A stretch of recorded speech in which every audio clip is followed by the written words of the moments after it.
चलिए भाई, तो हम लोग बात कर रहे थे आंशिक दाब की, पार्शियल प्रेशर। और आंशिक दाब में हमने बोला था कि वायुमंडलीय जो गैसें हैं उन गैसों का अकेले का जो योगदान वायुमंडलीय दाब में होता है उसी को हम क्या बोलते हैं, आंशिक दाब। और उसमें हमने बोला कि अगर वायुमंडलीय दाब होता है 760 mm ऑफ Hg, तो उसमें नाइट्रोजन की सार्वधिक मात्रा है, तो सार्वधिक दाब किसका होगा, नाइट्रोजन का। वो कितना मिलता है, 596 mm ऑफ Hg। फिर ऑक्सीजन कितना मिलता है, 159 mm ऑफ Hg। और फिर उसके बाद मिलता है CO2 0.3 mm ऑफ Hg। यही मिलता है, यही बात होती है। चलो अब हम बात करेंगे कि ये जो गैसें हैं जो शरीर के अंदर जाती हैं और शरीर के अंदर इनका संवातन होता है, गैस एक्सचेंज होता है, तो अलग अलग स्थान पर अलग अलग आंशिक दाब पाया जाता है। आखिरी लाइन अपन ने क्या लिखी थी,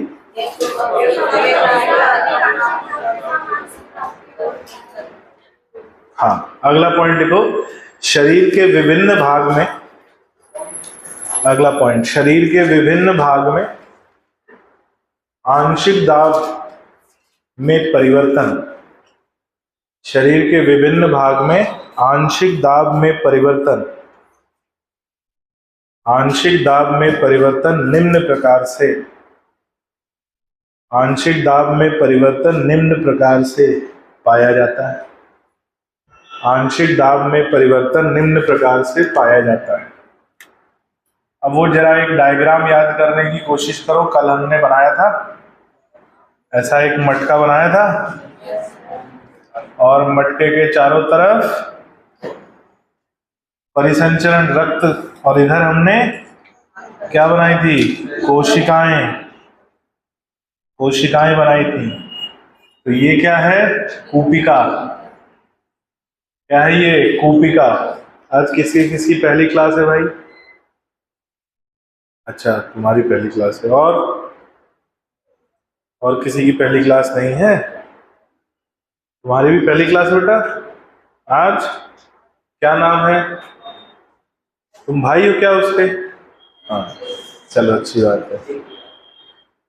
और इधर कल सब लोग आए थे, है ना। चलो, तो कूपिका, और ये है रक्त, आने वाला रक्त कौन सा है, अनाक्सीकृत।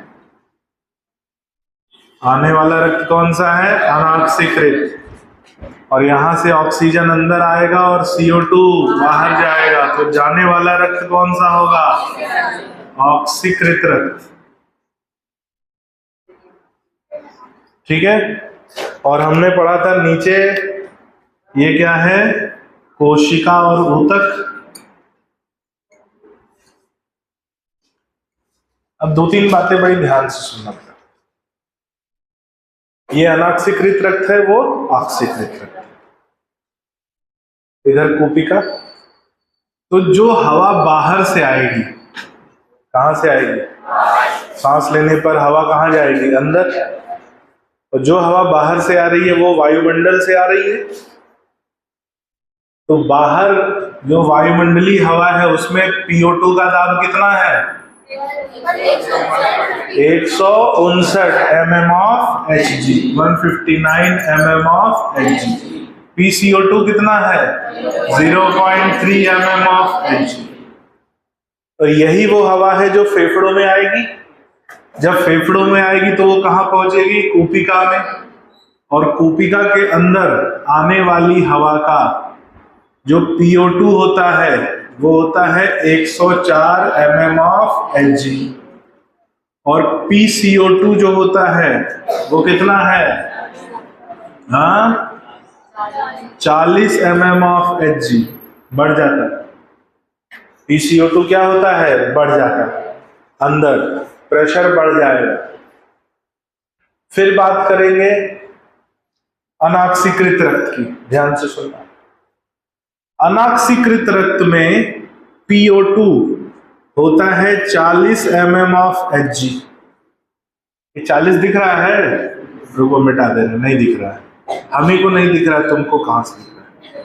40 mm ऑफ Hg और PCO2 होता है 45 mm ऑफ Hg। अब सोचो, यही रक्त यहां पर आएगा और ये हवा यहां पर होगी। हवा में ऑक्सीजन ज्यादा है, वहां यहां की अगर तुलना करो इस भाग की, तो यहां PO2 बराबर यही मिलेगा 40 और PCO2 बराबर 45, यही मिलेगा। ऊपर ऑक्सीजन ज्यादा, कूपिका में ऑक्सीजन ज्यादा, रक्त में ऑक्सीजन कम, रक्त में CO2 ज्यादा, कूपिका में CO2 कम। हमने कल क्या लिखा था? गैस हमेशा अधिक दाब से कम दाब की तरफ वेग करता है, तो अधिक दाब है कूपिका में 104, इधर 40, ऑक्सीजन आएगा अंदर, अंदर है 45, इधर 40, CO2 जाएगा बाहर। तो ये जो O2 और CO2 जा रहा है सरल विसरण क्रिया से, इसमें निर्णायक योगदान किसका है? आंशिक दाब का। किसका है? तो अगर ऑक्सीजन अंदर आएगा तो ऑक्सीजन का आंशिक दाब बढ़ जाएगा, और CO2 बाहर जाएगा तो CO2 का आंशिक दाब कम हो जाएगा। तो बढ़ने के बाद PO2 पहुंच जाएगा बच्चों 95 और PCO2 कम हो जाएगा 40। कहां पर? ऑक्सीकृत रक्त में। यहां पर क्या हुआ है? अनऑक्सीकृत रक्त किसमें परिवर्तित हो गया है? ऑक्सीकृत में। तो ऑक्सीजन का आंशिक दाब बढ़ गया और CO2 का आंशिक दाब कम हो गया। यही हो रहा है, और कुछ हो रहा है? तो गैसों का आदान प्रदान हुआ अधिक आंशिक दाब से कम आंशिक दाब की तरफ। आई बात समझ? अब देखो, अब ये ऑक्सीकृत रक्त जाएगा अंगों में, यही तो अंगों और ऊतकों में क्या पहुंचाएगा? ऑक्सीजन। तो ऑक्सीजन आने के पहले, ध्यान से सुनना, ऑक्सीजन आने के पहले ऊतकों में आंशिक दाब क्या होगा? ध्यान से सुनो। ऑक्सीजन आने के पहले, ये आने से पहले की बात हम कर ले रहे हैं, PO2 बराबर 40 और PCO2 बराबर 45। और जब ये आएगा तो यहां पर PO2 बराबर 95 मिलेगा बच्चों, और PCO2 बराबर 40 मिलेगा। अब सुनो ध्यान से, कोशिका ने ऑक्सीजन खा गई, कोशिका ऑक्सीजन खा गई, ऑक्सीजन का उपयोग कर लिया ना, तो ऑक्सीजन क्या हो गया? कम हो गया। और CO2 कोशिका ने उत्पन्न किया है, CO2 कहां उत्पन्न होता है? कोशिका में, तो CO2 क्या हो गया है? बढ़ गया।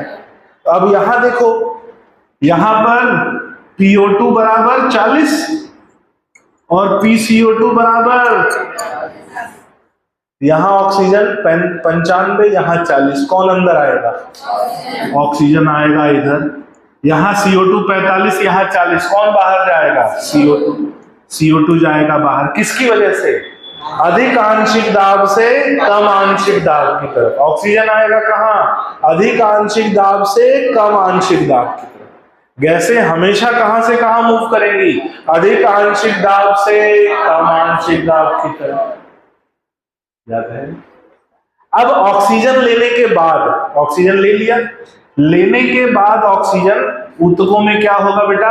PO2 बढ़ जाएगा, कहां पहुंच जाएगा? और PCO2 कम हो जाएगा, कहां पहुंच जाएगा? और यहां से देखो CO2 गया है, तो CO2 40 से बढ़ के कितना हो गया है? और ऑक्सीजन चला गया है, तो ऑक्सीजन कितना हो गया? और यही ऐसी स्थिति बनी रहेगी। तो दोनों जगह, कूपिका में भी यानी फेफड़ों में भी और अंगों और ऊतकों में भी, गैसों का वेग किसकी वजह से होता है? अधिक आंशिक दाब से कम आंशिक दाब। अभी हम छत पे बैठे हैं, दूसरे तीसरे माले पे हैं, ऊंचाई ज्यादा है, तुमको यहां से उठा के बाहर फेंक दें तो नीचे जाओगे ना, अधिक ऊंचाई से कम ऊंचाई की तरफ। कहां जाओगे? अधिक ऊंचाई से कम ऊंचाई की तरफ। तो हमेशा कहां से कहां जाते हैं? अधिक से कम की तरफ। याद रहेगा? अब जैसे मान लो ये रूम है, अब मैं परफ्यूम ले आऊं और एक किनारे हल्का सा ऐसा स्प्रे कर दूं, कुछ समय बाद उसकी गंध पूरे रूम में फैल जाएगी। क्यों फैलेगी? विसरण की वजह से। जहां हमने स्प्रे किया है वहां परफ्यूम की सांद्रता अधिक है, दूसरे कोने में परफ्यूम की सांद्रता कम है। अधिक सांद्रता से कम सांद्रता की तरफ वेग करेगा, कैसे? विसरण से। ऐसे ही दाब में भी क्या हो रहा है, गैस वेग कर रही है अधिक आंशिक दाब से। कभी गुब्बारा लियो, गुब्बारा उसमें हवा भरो और ऐसे छोड़ दो, क्या होगा? अंदर की हवा बाहर आए। क्यों? अंदर दाब ज्यादा है, बाहर दाब कम है। हवा कहां से कहां वेग कर रही है? अधिक दाब से कम दाब की। याद रहेगा? बनाना लिखते हैं। दोबारा बनाना है, पिछले वाले डायग्राम में लिपापोती नहीं करनी है, दोबारा से बनाइए। हमको मालूम है तुम लोग कितने बड़े कामचोर हो।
ठीक है, लिखिए। फेफड़ों में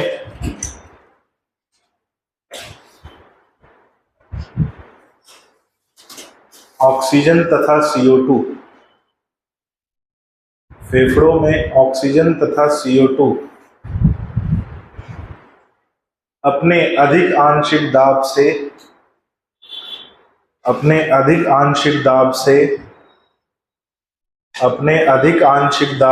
कम आंशिक दाब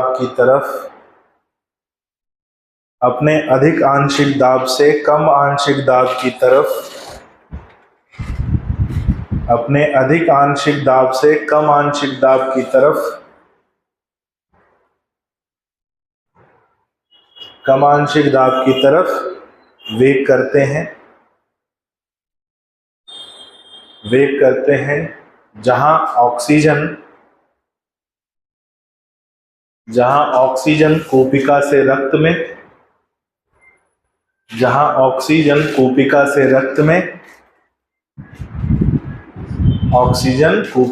रक्त में तथा CO2 रक्त से कूपिका में वेग करता है। CO2 रक्त से कूपिका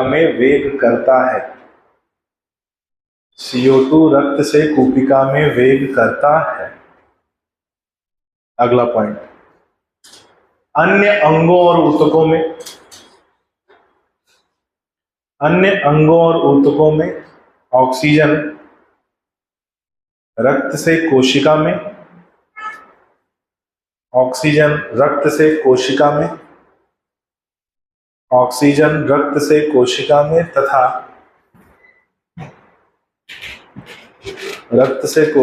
तथा CO2 कोशिका से रक्त में वेग करता है। CO2 कोशिका से रक्त में वेग करता है।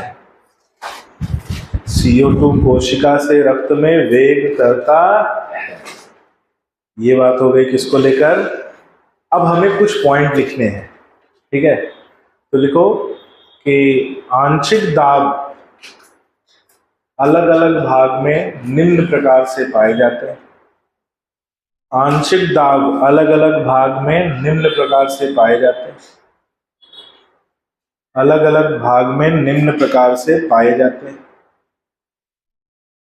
निम्न प्रकार से पाए जाते हैं। नंबर 1 लिखो कूपिका में। PO2 बराबर 104। कूपिका में PO2 बराबर 104,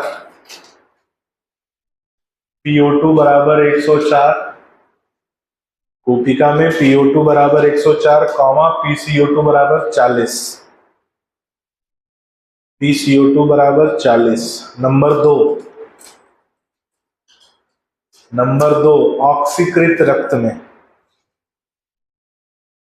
2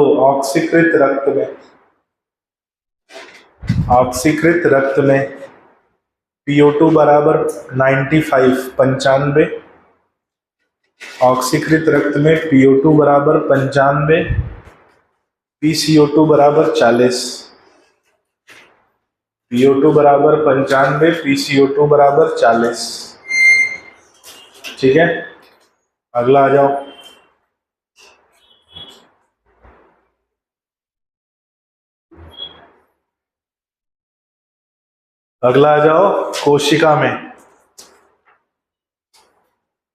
कोशिका में PO2 बराबर 40, और PCO2 बराबर 45। PO2 बराबर 40, PCO2 बराबर 45। अच्छा, ये वाली वैल्यू एनसीईआरटी में नहीं दी है, ये है ऑक्सीजन आने के बाद। तो लिखो कोशिका में ऑक्सीजन आने के बाद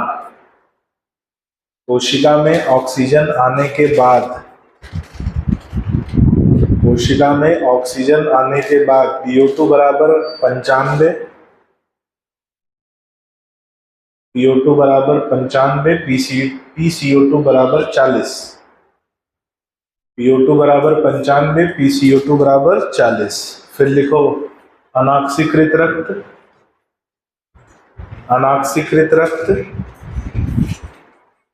अनाक्सीकृत रक्त, PO2 बराबर 40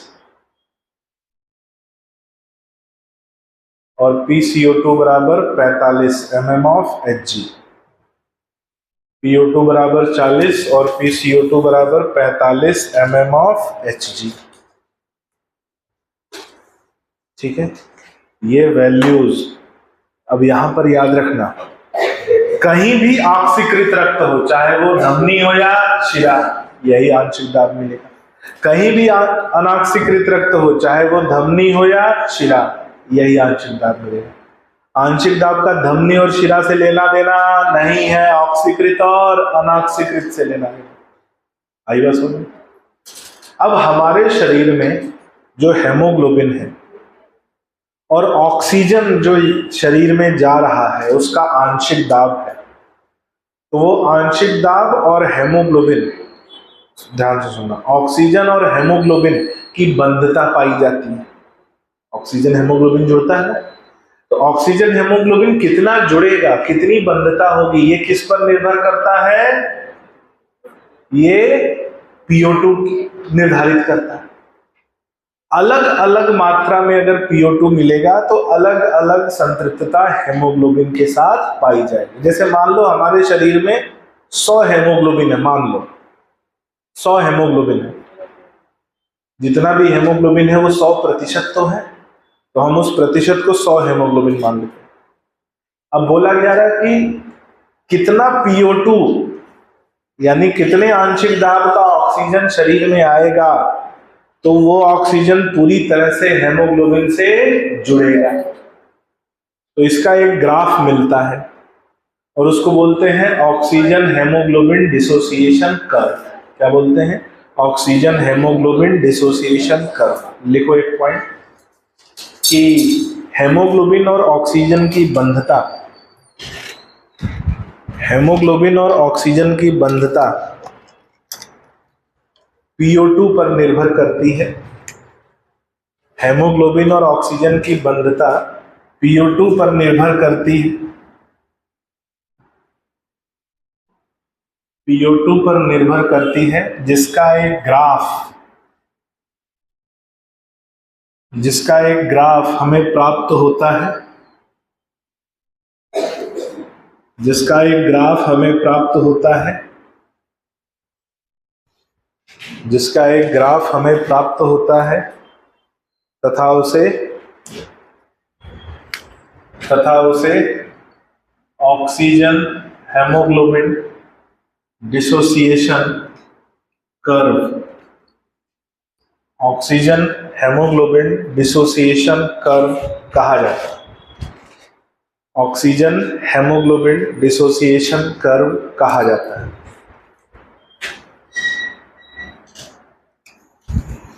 अब इस पहले आप कुछ भी दिमाग लगाने से पहले इस ग्राफ को समझने की कोशिश करते हैं। ये हमने ग्राफ बनाया है एक्स और वाई एक्सिस, यहां पर ये PO2 को प्रदर्शित करेगा और यहां पर ये हेमोग्लोबिन की प्रतिशत संतृप्तता किसको प्रदर्शित करेगा? हेमोग्लोबिन की प्रतिशत संतृप्तता को। अब PO2 को अगर हम बनाएंगे तो 10, 20, 30, 40, 50, 60, 70, 80, 90, 100, 110। अधिकतम कोशिका में कितना होता है PO2? 104। तो हम 110 तक इसको ले जाएंगे। 10, 20, 30, 40, 50, 60, 70, 80, 90, 100, 110। और हेमोग्लोबिन का प्रतिशत ज्यादा से ज्यादा कितना हो सकता है? 100। जितना हेमोग्लोबिन शरीर में होगा उतना ही तो ऑक्सीजन के साथ जुड़ेगा। एग्जाम में नंबर ज्यादा से ज्यादा कितने प्रतिशत आ सकते हैं? 100। बस वो नीट का एग्जाम ना हो, नहीं तो 721, 722 भी आ जाएंगे। है ना। नीट के एग्जाम में ऐसा हो सकता है, मतलब अप्रत्याशित नंबर आए लोगों के 718, 719, बोले ग्रेस नंबर दिया है। मान लो किसी कोई 716 नंबर का करके आया हो या 720 नंबर का करके आया हो, उसको ग्रेस देकर ये उससे भी ज्यादा पहुंचा देंगे। तो यहां पर हो सकता है और कहीं ऐसा नहीं होगा, ठीक है। तो 10, 20, 30, 40, 50, 60, 70, 80, 90, 100 ये प्रतिशत है। 30, 40, 50, 60, 70, 80, 90, 100, ठीक है।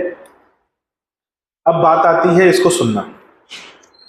हमने बोला कि जब हमने 10 आंशिक दाब वाला ऑक्सीजन शरीर में भेजा, कितना?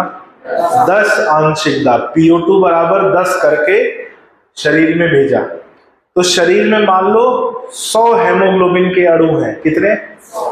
तो उसमें से केवल 10 हेमोग्लोबिन के अणु ही ऑक्सीजन के साथ जुड़ पाए, यानी संतृप्तता कितने प्रतिशत मिली? 10। तो पहला पॉइंट आया कि अगर हमने 10 PO2 शरीर में भेजा ऑक्सीजन वाला, मतलब 10 PO2 वाला ऑक्सीजन शरीर में भेजा, तो 10% हमें संतृप्तता मिली है। तो इसको हम बोल रहे हैं पॉइंट नंबर ए। पहला, सीधे ग्राफ नहीं बनाना, अपने को पॉइंट समझना, ठीक है। फिर हमने बोला कि जब हमने PO2 बढ़ाया और PO2 को हमने कितना कर दिया? 30, तो 30 PO2 वाला ऑक्सीजन जब शरीर में भेजा तो हमें संतृप्तता कितनी मिली? कितनी मिली? 50, यानी 50% जो हेमोग्लोबिन था वो क्या हो गया? संतृप्त हो गया। एनसीईआरटी है किसी के पास? 1 मिनट के लिए देना जरा।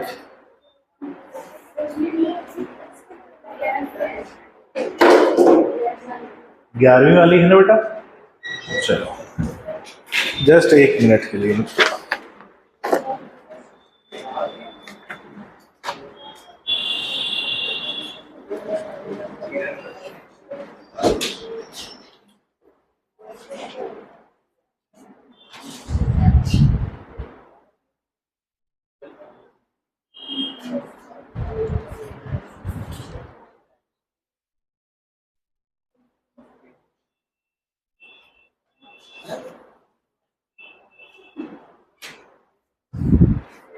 सॉरी,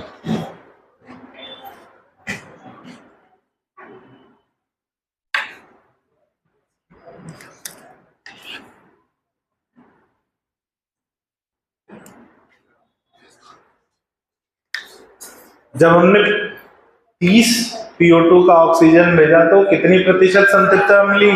60।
ठीक है, देखो यहाँ पे ध्यान से, हमने कुछ वैल्यू दी है।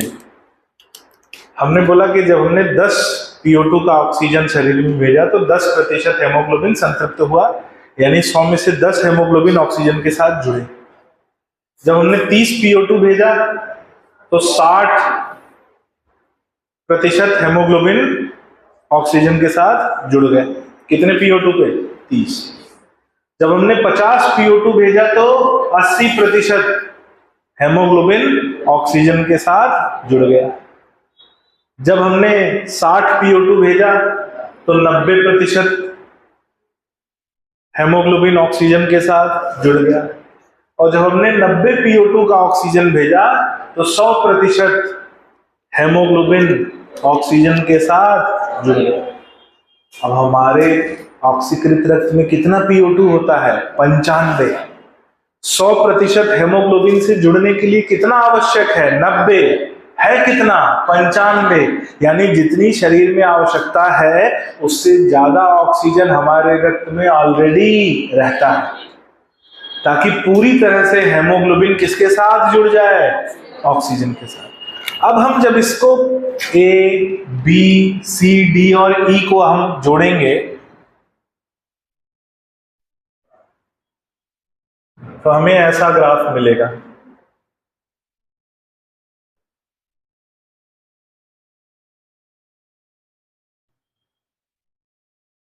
ऐसा कुछ हमें मिलेगा।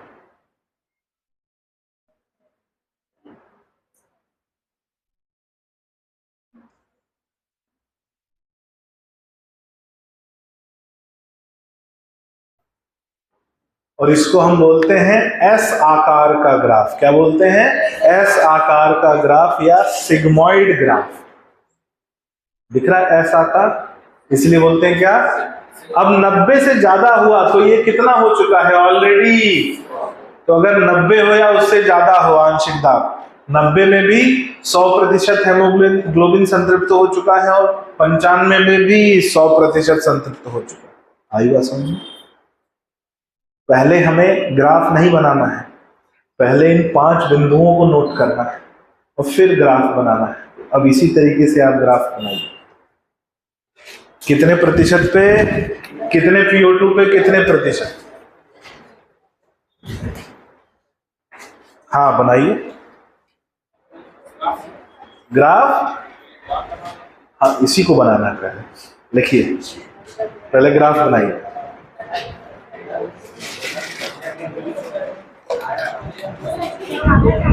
हाँ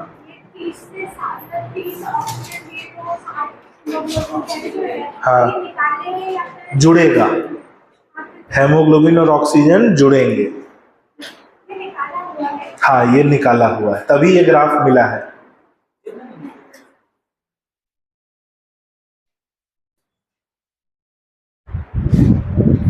बनाइए, कॉपी में ग्राफ दिखना चाहिए, नहीं तो क्या होता है कल पता चल गया है ना, आज दिख नहीं रहा है वो।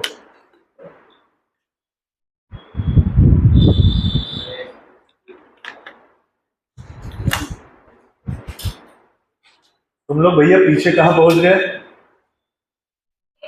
लेट हो गए, चोट हो गई? नहीं तो आगे तो जगह है, यहाँ पे पर्याप्त है। क्या लोग बैठने नहीं दे रहे हैं क्या? अरे ऐसा कौन सा बात है? एक दिन थोड़ा हड़का देना है ना। हाँ भाई, जगह बैठने के लिए सभी को दें, है ना।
बन गया? लिखिए।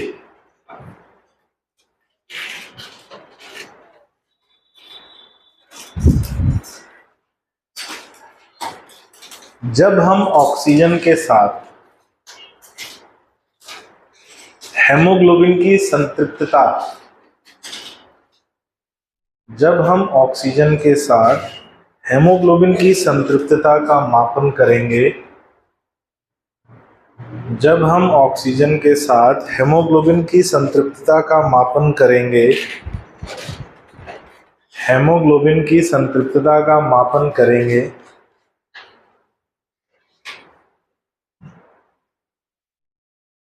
तो हमें निम्न रूप में संतृप्तता में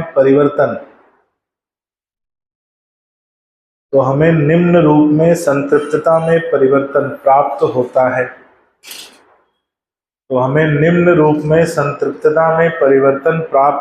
है। क्या प्राप्त होता है? संतृप्तता में परिवर्तन। नंबर 1 लिखो। PO2 बराबर 10 mm of Hg पर PO2 बराबर 10 mm of Hg पर डैश एरो लगाओ छोटा सा। PO2 बराबर 10 mm of Hg पर 10% हेमोग्लोबिन संतृप्त होता है। 10% हेमोग्लोबिन संतृप्त होता है। नंबर 2 लिखो। PO2 बराबर 30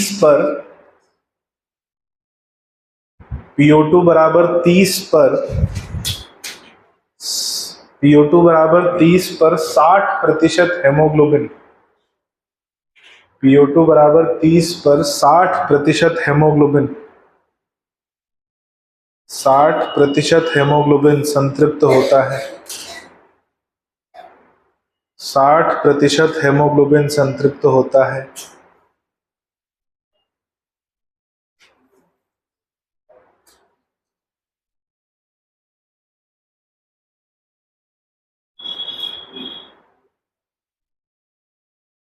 अगला लिखो। PO2 बराबर 50 पर 80% हेमोग्लोबिन 80% हेमोग्लोबिन संतृप्त होता है। PO2 बराबर 60 पर 90% PO2 बराबर 60 पर 90%। और आखिरी में लिखो PO2 बराबर 90 या उससे अधिक होने पर PO2 बराबर 90 या उससे अधिक होने पर 100% हेमोग्लोबिन संतृप्त हो जाता है।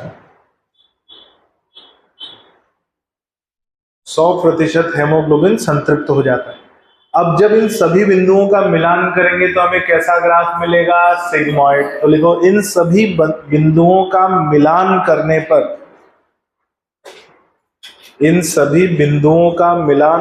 पर हमें एस आकार का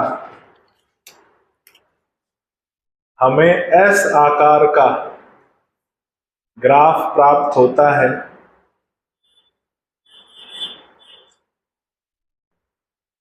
एस आकार का ग्राफ प्राप्त होता है जिसे एस आकार का ग्राफ प्राप्त होता है जिसे सिग्मॉइड कर्व कहते हैं, जिसे सिग्मॉइड कर्व कहते हैं, जिसे सिग्मॉइड कर्व कहते हैं। क्या कहा जाता है इसे? सिग्मॉइड कर्व, जिसे सिग्मॉइड कर्व कहते हैं। किस आकार का मिल रहा है? एस आकार का। अच्छा, ये जो ग्राफ हमें मिलता है, ये ग्राफ वयस्क हेमोग्लोबिन का ग्राफ है, जो सामान्य तापमान, सामान्य दाब और सामान्य पीएच पर प्राप्त होता है। ये लिख लो नीचे, ये ग्राफ वयस्क हेमोग्लोबिन का ग्राफ है। ये ग्राफ वयस्क हेमोग्लोबिन का ग्राफ है, जो वयस्क हेमोग्लोबिन का ग्राफ है, जो सामान्य ताप, दाब तथा पीएच, जो सामान्य ताप, दाब तथा पीएच पर प्राप्त होता है। सामान्य ताप, सामान्य दाब तथा सामान्य पीएच पर प्राप्त होता है। अब बात यह है कि कुछ ऐसे घटक हैं जो इस घटक को भी प्रभावित करते हैं। सोचो, ये भी एक घटक है और उसको भी प्रभावित करने वाले घटक हैं। तो लिखो कि ये ग्राफ निम्न परिवर्तन से प्रभावित होता है।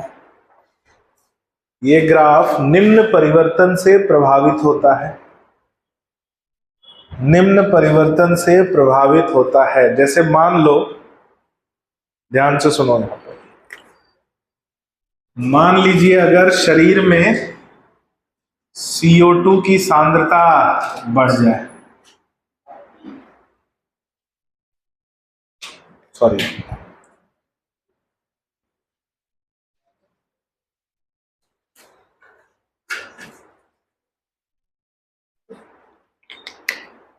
बुक देना।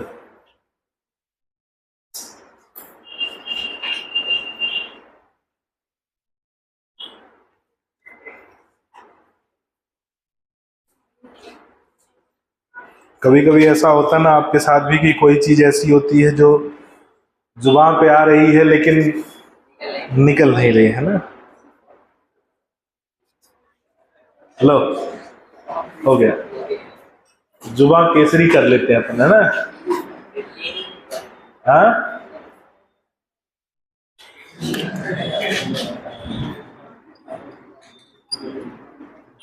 मान लो शरीर में PCO2 बढ़ जाए या तापमान बढ़ जाए या H+ बढ़ जाए। H+ मतलब एसिडिटी। H+ क्या होता है? एसिड, अम्लता। तो अगर एसिडिटी बढ़ेगी तो पीएच कम होगा ना। तो अगर H+ बढ़ेगा तो पीएच क्या होगा? यदि ये चार परिस्थितियों में से कुछ भी होता है या चारों होती हैं, अगर इन चार परिस्थितियों में कोई भी एक परिस्थिति होती है, दो होती है, तीन होती है या चारों होती हैं, तो ये जो ग्राफ है ये किधर शिफ्ट कर जाएगा? दाईं तरफ। किधर शिफ्ट कर जाएगा? दाईं तरफ। और दाईं तरफ शिफ्ट करेगा तो ऐसा मिलेगा। कैसा मिलेगा? इधर। तो कैसे पता चला कि दाईं तरफ शिफ्ट कर गया? देखो यहां पे ध्यान से, यहां पे हमें 60 पे ये मिल रहा है। कितने प्रतिशत है? 60% से थोड़ा ज्यादा। और 60% हमें कहां मिल रहा था? 30 पे। तो 30 से तो ये दाईं तरफ शिफ्ट हो गया ना। तो ये PCO2 यदि बढ़ेगा, टेम्परेचर बढ़ेगा, H+ बढ़ेगा या pH कम होगा, तो ये ग्राफ किधर को खिसक जाएगा? दाईं तरफ। ठीक है। और यदि PCO2 कम हो जाए, तापमान कम हो जाए, H+ कम हो जाए, pH बढ़ जाए, तो ये किधर शिफ्ट हो जाएगा? बाईं तरफ।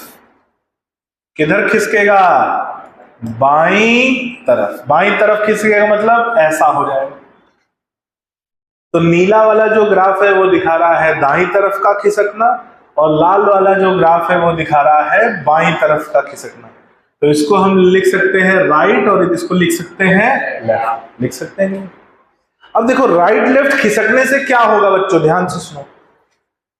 जो हेमोग्लोबिन 90 PO2 पे 100% संतृप्त हो जा रहा था, वो अब 90 होने पर 100% संतृप्त नहीं होगा, यानी शरीर में ऑक्सीजन के स्थानांतरण कम हो जाए, शरीर में ऑक्सीजन का स्थानांतरण कम हो जाए। और अगर बाईं तरफ खिसकेगा तो कम PO2 पर भी संतृप्तता पूरी मिल रही है, यानी बाईं तरफ खिसकने पर ऑक्सीजन का स्थानांतरण बढ़ जाए। भाई जितना ऑक्सीजन हेमोग्लोबिन के साथ जुड़ेगा उतना ज्यादा उसका ट्रांसफर होगा। क्या होगा? ट्रांसफर, स्थानांतरण होगा।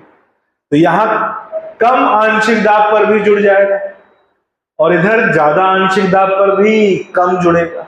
आई बात समझ? तो ये दो बहुत विशेष बातें हैं जो क्वेश्चन के रूप में पूछी जाती हैं और पूछी जाएंगी और पूछी जाती रही हैं और मैं पूछूंगा। ठीक है, तो अब ये हमें पॉइंट बना के लिखना है। तो अलग से एक छोटा सा ग्राफ ऐसा बना लो, अलग से। बट कौन बोला? अरे यार, कौन बोला? अरे यार, ऐसा छोटा सा ग्राफ बना लो ऐसा। ये हो गया आइडियल। क्या है ये? आइडियल है। और ये लाल वाला इधर हो गया, ये लेफ्ट वाला है, लेफ्ट साइड है, और इधर खिसक गया ये राइट साइड है। तो लेफ्ट और राइट का अंतर मालूम होना चाहिए आपको। तो राइट कब खिसकेगा? राइट कब खिसकेगा? जब PCO2 बढ़ेगा, तापमान बढ़ेगा, pH कम होगा यानी H+ बढ़ेगा। और बाईं तरफ कब खिसकेगा? जब PCO2 कम होगा, तापमान कम होगा, pH बढ़ेगा, H+ कम होगा।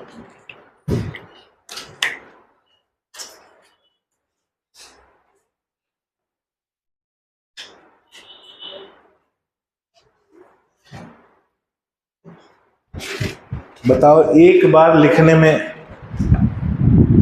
इनको मौत आ रही है? अरे यार, फिर से बनाना पड़ेगा। यही धरती फट क्यों नहीं जाती और हम उसमें समा क्यों नहीं जाते?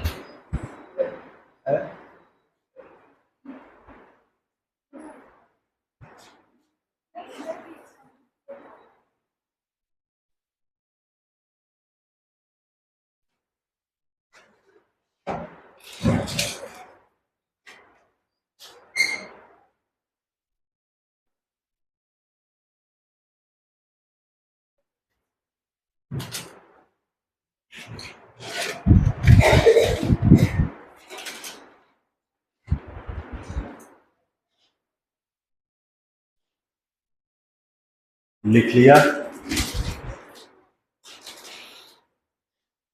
बना लिया मतलब। अब इसको याद कैसे करना बेटा? याद करने का एक ट्रिक समझो, छोटा सा। CO2 को देखो, CO2 देख रहे हो? CO2 को हमें मालूम है CO2 ग्रीन हाउस गैस है। तो पृथ्वी के वायुमंडल में जितना CO2 ज्यादा होगा, पृथ्वी का तापमान उतना, देखो CO2 बढ़ रहा है तो तापमान। और केमिस्ट्री में हमने पढ़ा है कि CO2 जो है अम्लीय गैस है, तो जितना CO2 ज्यादा होगा उतनी अम्लता बढ़ेगी, यानी H+ उतना बढ़ेगा, pH उतना। आ गया रिलेशन। इसी एक ट्रिक से 10 क्वेश्चन सॉल्व हो जाते हैं। कितने? 10। ठीक है, इसी एक ट्रिक से 10 क्वेश्चन सॉल्व हो गए। बस ये आपको याद रखना है, CO2 दाईं तरफ,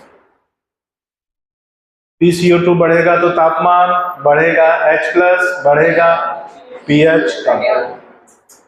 याद रहेगा? अब ये तो ही लिखना है इसको, तो लिखो ऐसा 10 स्टार पॉइंट बना के लिखना, 2 ही पॉइंट लिखने हैं 10 स्टार। यदि शरीर में PCO2 यदि शरीर में PCO2 बढ़ता है,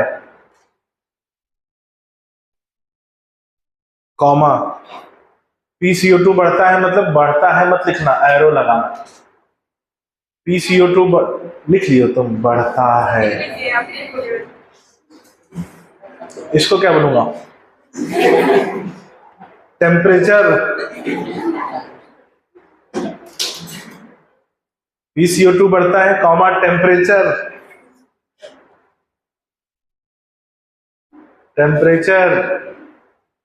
बढ़ता है कॉमा H+ बढ़ता है, H+ बढ़ता है तथा pH कम होता है। H+ बढ़ता है तथा pH कम होता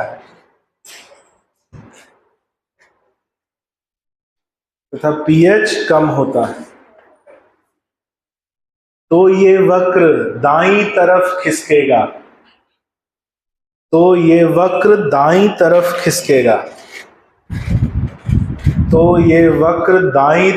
खिसकेगा, किधर खिसकेगा? दाईं तरफ। तो ये वक्र दाईं तरफ खिसकेगा। अगला पॉइंट लिखो, यदि शरीर में PCO2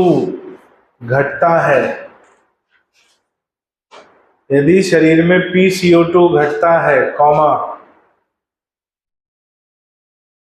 तापमान घटता है, PCO2 घटता है कॉमा तापमान घटता है, H+ घटता है,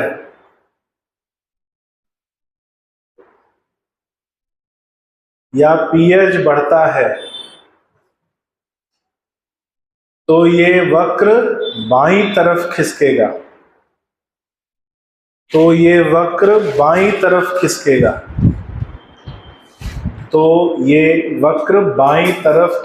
किधर खिसकेगा भाई? बाईं तरफ। याद रहेगा कि नहीं? भूल जाओगे? ठीक है, ये बात है किसके? वयस्क हेमोग्लोबिन की बात है। लेकिन हमें मालूम है कि ऑक्सीजन का जो स्थानांतरण करने के लिए हेमोग्लोबिन, जो वयस्क हेमोग्लोबिन है, इसके साथ साथ भ्रूणीय हेमोग्लोबिन भी होता है ना। हमने बात की थी भ्रूणीय हेमोग्लोबिन की। भ्रूणीय हेमोग्लोबिन वयस्क हेमोग्लोबिन से अलग होता है। कैसे अलग होता है? कौन बताएगा? हाथ ऊपर करो, हाथ ऊपर करके बताओ, कौन बताएगा? कहां पढ़ा था ये? कहां पढ़ा था? अभी पढ़ाया था जब क्या यहां से जाके कभी कॉपी वॉपी खुलती है? चलो बताओ, भ्रूणीय हेमोग्लोबिन क्यों अलग होता है वयस्क हेमोग्लोबिन से?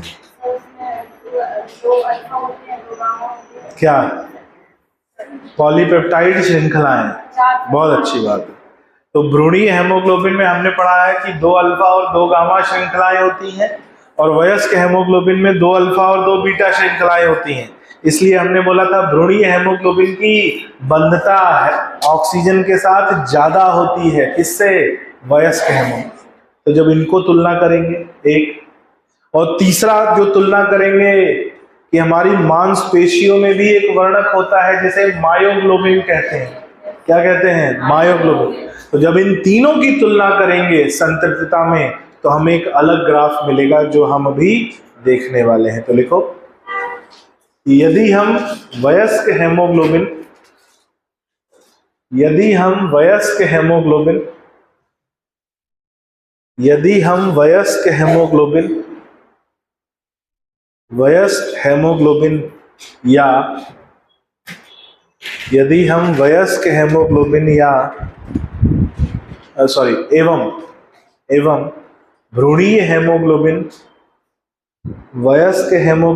एवं भ्रूणीय हेमोग्लोबिन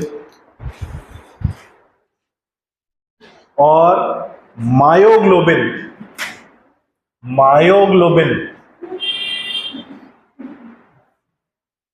मायोग्लोबिन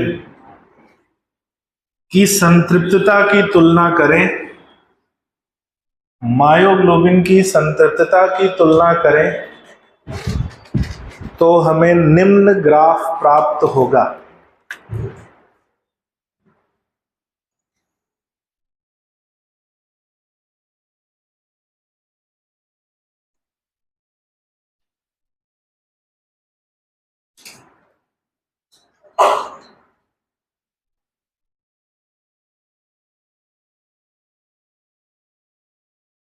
तो हमें निम्न ग्राफ प्राप्त होगा। क्या प्राप्त होगा भाई? कैसा ग्राफ? ध्यान से सुनो। पहले तो हम वयस्क हेमोग्लोबिन की बात कर रहे हैं। वयस्क हेमोग्लोबिन का ग्राफ हमें ऐसा मिलेगा। इसको हम लिख ले रहे हैं क्या? Adult haemoglobin. ठीक है। हमने बोला भ्रूणीय हेमोग्लोबिन की संतृप्तता यानी उसकी बंधन क्षमता ज्यादा होती, तो वो हमें ऐसा मिलेगा। ये क्या मिलेगा हमें? फीटल हेमोग्लोबिन यानी भ्रूणीय हेमोग्लोबिन। और ये क्या है? वयस्क हेमोग्लोबिन। अब इनकी तुलना करें मायोग्लोबिन से।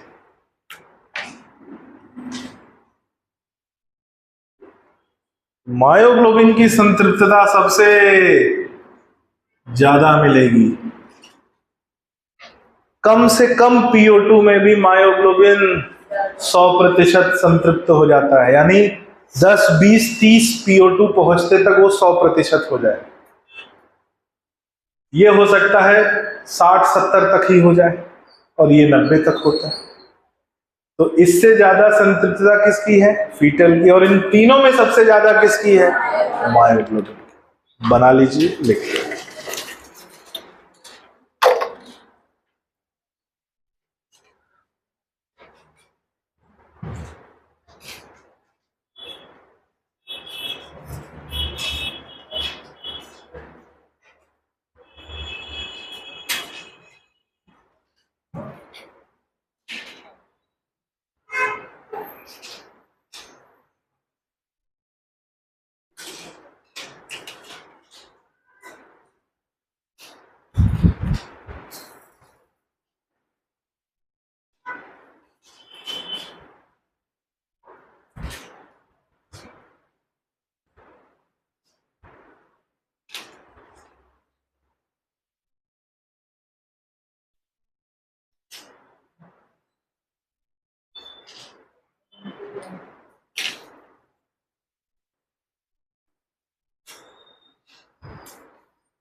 चलिए भाई, बन गया।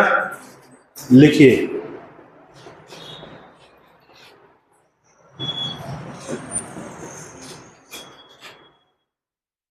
लिखिए भ्रूणीय हेमोग्लोबिन की संतृप्तता,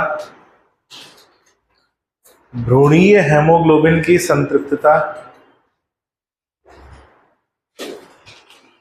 वयस्क हेमोग्लोबिन की तुलना में अधिक पाई जाती है। वयस्क हेमोग्लोबिन की तुलना में अधिक पाई जाती है।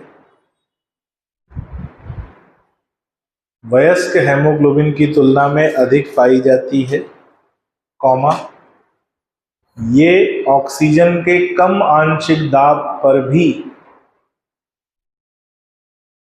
ये ऑक्सीजन के कम आंशिक दाब पर भी,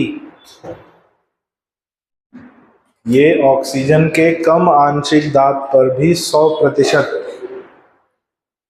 ये ऑक्सीजन के कम आंशिक दाब पर भी 100% संतृप्त हो जाता है। कम आंशिक दाब पर भी 100% संतृप्त हो जाता है। ठीक है, एक बात। दूसरी बात, मायोग्लोबिन की संतृप्तता इन तीनों में, मायोग्लोबिन की संतृप्तता इन तीनों में सबसे तीव्र, मायोग्लोबिन की संतृप्तता इन तीनों में सबसे तीव्र पाई जाती है, इन तीनों में सबसे तीव्र पाई जाती है। मायोग्लोबिन की संतृप्तता इन तीनों में सबसे तीव्र पाई जाती है। तो ये हो गया हमारा चौथा घटक, आंशिक दाब, और उसके साथ दो घटक और, कौन कौन से, टेम्परेचर और पीएच, पांचों घटक। ठीक है, अगली हेडिंग डालो, श्वसन का नियंत्रण। अगली हेडिंग डालो, श्वसन का नियंत्रण। श्वसन का नियंत्रण। भाई श्वसन क्रिया को नियंत्रित करने के लिए हमारे शरीर में 3 केंद्र पाए जाते हैं। कितने केंद्र? 3। श्वसन का नियंत्रण। ठीक है, देखो हमारे शरीर में श्वसन क्रिया को नियंत्रित करने के लिए 3 केंद्र पाए जाते हैं। हमारे शरीर में श्वसन क्रिया को नियंत्रित करने के लिए 3 केंद्र पाए जाते हैं।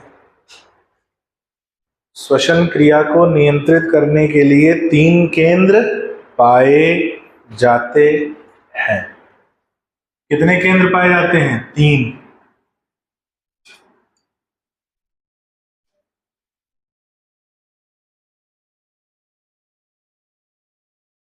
नंबर 1 लिखो,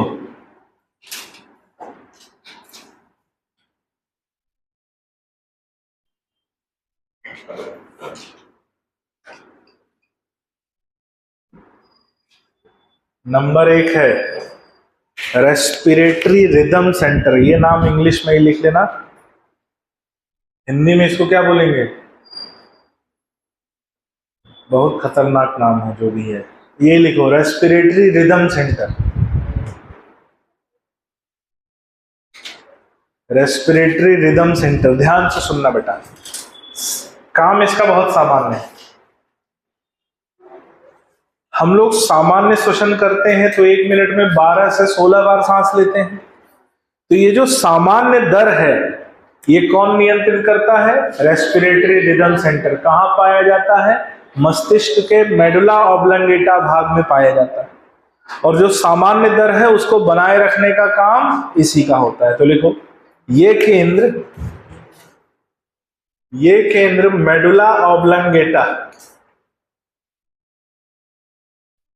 ये केंद्र मेडुला ऑब्लंगेटा में स्थित होता है। ये केंद्र मेडुला ऑब्लंगेटा में स्थित होता है।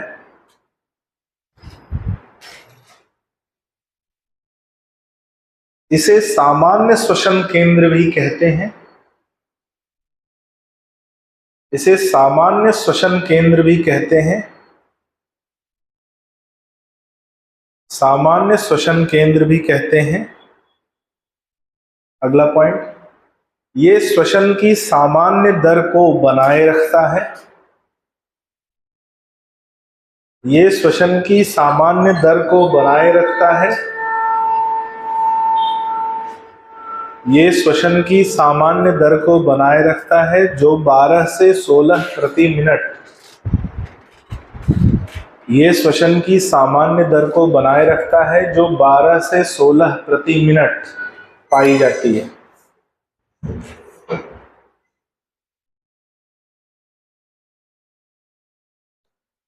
बारह से 16 प्रति मिनट पाई जाती है। तो ये हो गया पहला, कौन सा? Respiratory rhythm centre. दूसरा आ जाओ,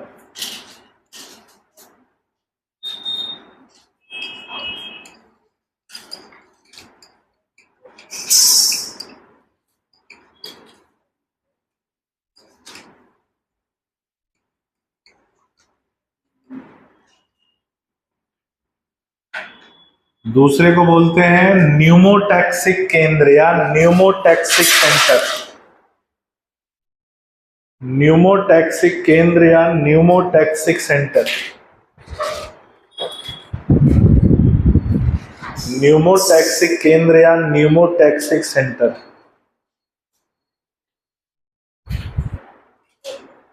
ठीक है। मस्तिष्क में एक भाग होता है जिसे बोलते हैं पॉन्स वेरोलाई। क्या बोलते हैं? पॉन्स वेरोलाई। वहां पर यह स्थित होता है।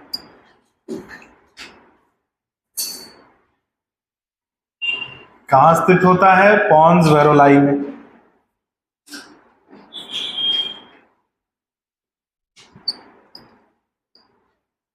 लिखो, ये भाग या यह केंद्र मस्तिष्क में पॉन्स वेरोलाई में स्थित होता है। मस्तिष्क में पॉन्स वेरोलाई में स्थित होता है। पॉन्स वेरोलाई में स्थित होता है। देखो, आवश्यकता पड़ने पर, आवश्यकता पड़ने पर ये रिदम सेंटर को, आवश्यकता पड़ने पर ये रिदम सेंटर को आदेश देता है। ये किसको आदेश देता है? ऊपर वाले सेंटर को। आवश्यकता पड़ने पर ये रिदम सेंटर को आदेश देता है कि श्वसन दर को बढ़ाया जाए, कि श्वसन दर को बढ़ाया जाए, जिससे श्वसन के बीच का अंतराल, अगर श्वसन दर बढ़ेगी तो उसके बीच का अंतराल बढ़ेगा या कम होगा? कम होगा। श्वसन दर को बढ़ाया जाए जिससे श्वसन के बीच का अंतराल कम हो जाता है, जिससे श्वसन के बीच का अंतराल कम हो जाता है। श्वसन के बीच का अंतराल कम हो जाता है और इसे क्या बोलते हैं? Pneumotaxic centre. तीसरा आ जाओ।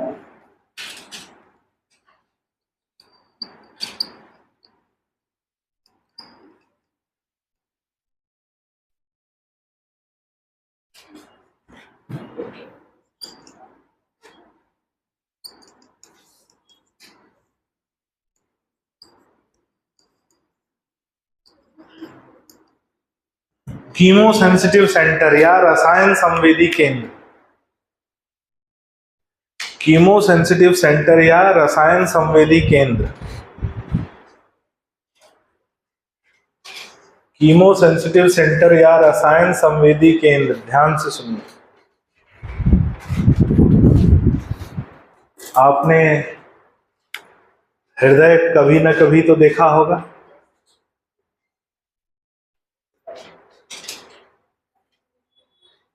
ऐसा कुछ होता है, हृदय से निकलती है महाधमनी।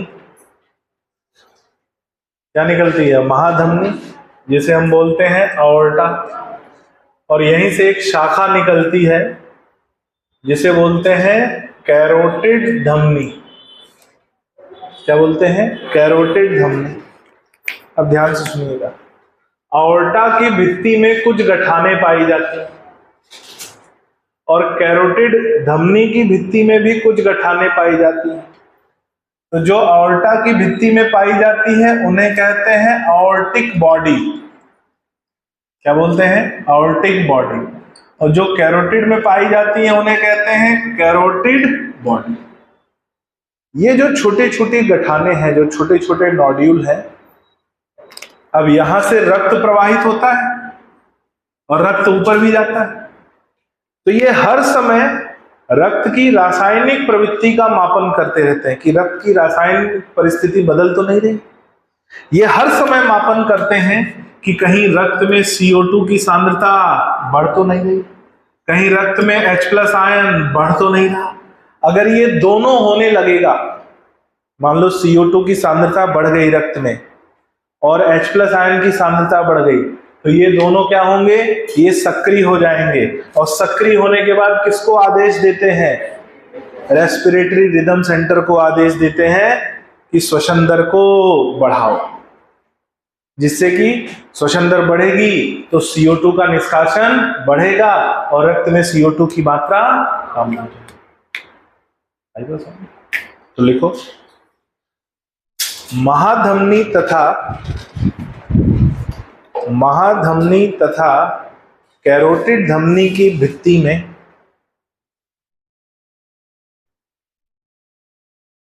महाधमनी तथा कैरोटिड धमनी की भित्ति में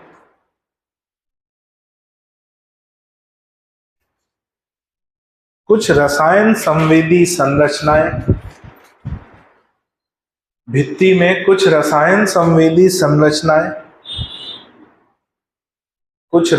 संवेदी संरचनाएं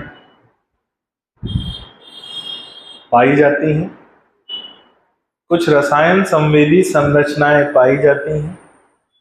जैसे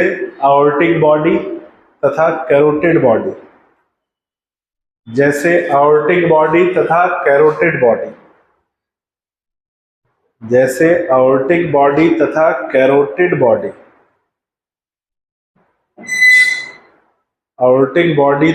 कैरोटिड बॉडी। लिखो, ये आवर्टिक बॉडी तथा कैरोटिड बॉडी हर समय रक्त की रासायनिक स्थिति का मापन करती हैं।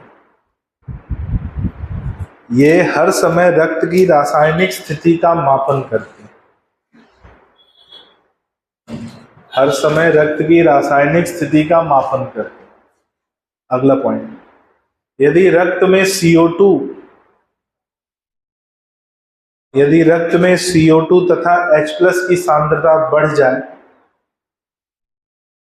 ये हर समय रक्त की रासायनिक स्थिति का मापन करती हैं।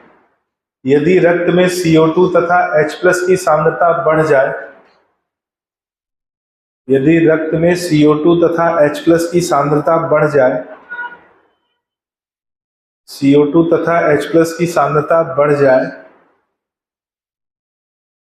तो ये केंद्र सक्रिय होते हैं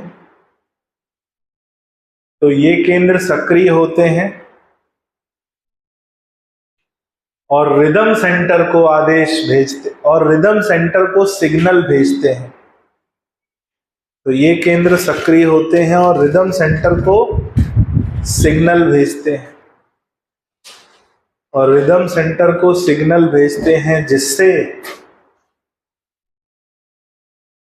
जिससे वो श्वसन दर को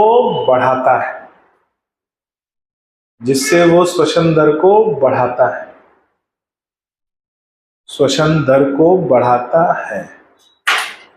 अगला पॉइंट, जिससे वो श्वसन दर को बढ़ाता है। अगला पॉइंट 10 स्टार लगा के लिखना कि श्वसन क्रिया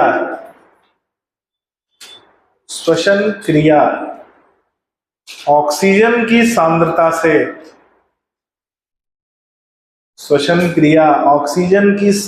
से प्रभावित नहीं होती है। भाई देखो,